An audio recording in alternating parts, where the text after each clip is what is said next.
Tahukah kamu bahwa perkembangan teknologi yang begitu pesat membuat dunia investasi kini jadi semakin dekat dan mudah.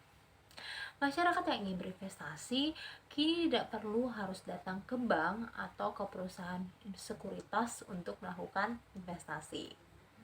Menurut praktisi investasi Dismanduwira, ada 3 aspek yang perlu diperhatikan sebelum melakukan investasi. Yang pertama, legal. Jadi kita harus pastikan terlebih dahulu apakah investasinya bersifat legal atau enggak. Apakah izinnya sudah benar atau enggak.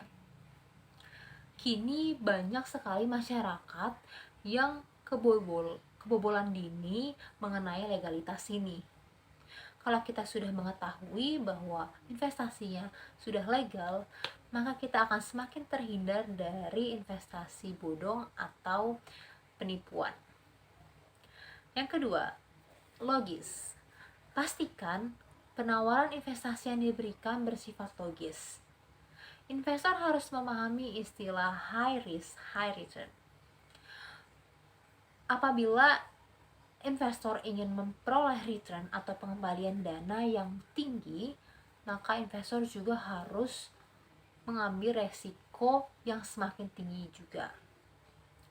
Hindari atau jangan pernah percaya pada iming-iming dengan dana atau dengan modal yang sedikit akan memperoleh return atau pengembalian dana yang besar. Karena investasi yang seperti itu sudah pasti penipuan atau bodong. Yang ketiga, perlu melakukan riset mandiri yang lebih dalam. Pelajari benar-benar mengenai investasi yang akan kita lakukan. Kemudian cek apakah investasinya itu benar-benar layak atau tidak. Resikonya apa aja sih? Apakah sesuai dengan profil investasi kita?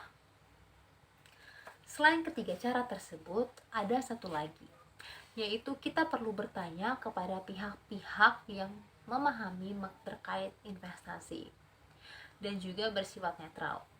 Hindari bertanya kepada investasi dari afiliator. Apabila kita memperhatikan atau melakukan aspek-aspek tersebut, maka sudah pasti kita akan terhindar dari investasi bodong ataupun penipuan dalam dunia investasi.